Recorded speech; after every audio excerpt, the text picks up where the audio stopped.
სამართლოდან მესამე დღეა დარიალის ხეობაში დამეწყრელ ტერიტორიაზე მაშველები გარდაცვლილი იმუშის პოვნას უშედეგოდ ცდილობენ. ადგილზე სამაშველო და სარეაბილიტაციო სამუშაოები ერთდროულად მიმდინარეობს. მშენებარე ჰესის გვირაბამდე ტერიტორიის საბოლოოდ გაწმენდის შემდეგ კი მაშველები იმედოვნებენ, რომ დაკარგულის პოვნა შეძლებენ. დარიალის ხეობაში იმყოფება ჩვენი გადამღები ჯგუფი თემაზე საუბარს ნათია მღებრიშვილი განაგრძობს. სტიქიის ზონაში ამ დრომდე გრძელდება გზის გაწმენდის სამუშაოები, პარალელურად მიმდინარეობს სამძებრო სამაშველო სამუშაოები, თუმცა მაშველები არ გამორიცხავენ, რომ საქართველოს მოქალაქე მდინარის სწრაფ დინებას რუსეთის ტერიტორიაზე გაეტაცა, თუმცა მაშველები მაინც აგრძელებენ იმ გვირაბში მუშაობას, სადაც დაკარგული სტიქიის დრო სამუშაოებს ასრულებდა. 24 საათიან რეჟიმში მუშაობენ სპეციალისტებიც, რომლებიც დევდორაკის მყინვარზე მიმდინარე პროცესებს აკვირდებიან. სტიქიის ზონაში რჩება რეგიონული განვითარების და ინფრასტრუქტურის მინისტრი, ასევე აქ იმყოფებიან სხვადასხვა უწყების წარმომადგენლებიც. მესამე დღეა დარიალის ხეობაში გზის გაწმენდის სამუშაოები მიმდინარეობს. ამ დრომდე გრძელდება სტიქიის დროს დაკარგული საქართველოს მოქალაქის ძებნის ოპერაცია. გვირაბში მუშაობენ სამაშველო სამსახურის თანამშრომლები.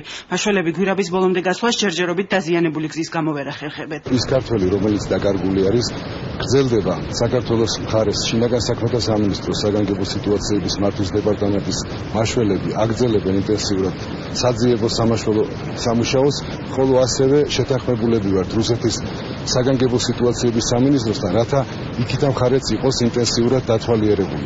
გზაზე მთლიანად ჩამოტანილია დევდორაკის მყინვარის ნაშალი მასა. სამდღიანი მუშაობის შედეგად მძიმე ტექნიკის საშუალებით გაწმენდილია გველეთი-ლარსის 88 კილომეტრიანი მონაკვეთი. სპეციალისტებმა დაზიანებული გასადენის აღდგენა შეძლეს. სომხეთს უკვე უწყვეტად მიეწოდება ბუნებრივი აირი. გასადენზე მიმდინარე სამუშაოებსა და დარიალის ხეობაში შექმნილ ვითარებას დილიდან ეცნობოდა ვიცე-პრემიერი. თვითონ მისადენს რაც შეეხება, უკვე აღდგენილია, სრული დატვირთვით მიეწოდება გაზი, ბუნებრივი აირი სომხეთის რესპუბლიკას, ეს ყველა სამუშაოები უკვე დღეს-დილით დასრულებული იყო. თვითონ გზას რაც შეეხება, ინფრასტრუქტურის სამინისტრო, შინაგან საქმეთა სამინისტრო და მისი სამსახურები მაქსიმალურად არის ჩართული გაწმენდით სამუშაოებში.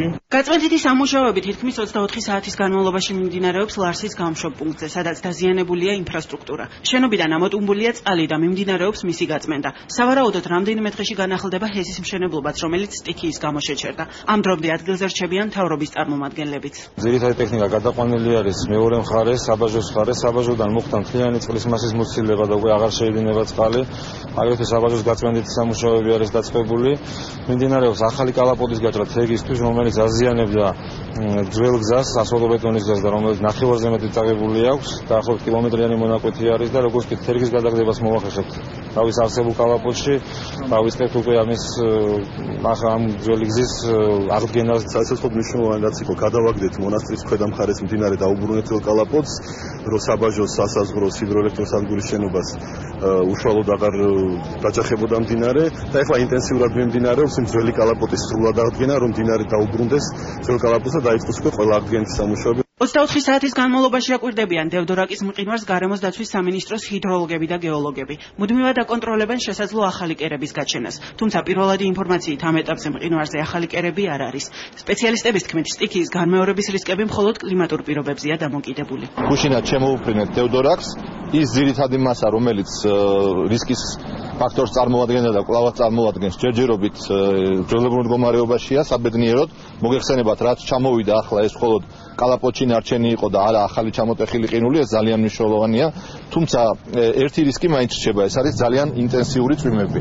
თუ გვექნება ასეთი ტიპის ნალექები, მაშინ რისკი დრამატულად გაიზრდება, ამიტომ ჩვენ ხვალიდან ვიწყებთ სპეციალური მონიტორინგის სადგურის მონტაჟს, რომელიც პირველივე რისკის შემთხვევაში ამის შესახებ ინფორმაციას მოგაწვდის. სტიქიის შედეგების აღმოსაფრთხებლად დარიალის ხეობაში ტექნიკური პერსონალი მუშაობას ამ დრომდე აგრძელებს.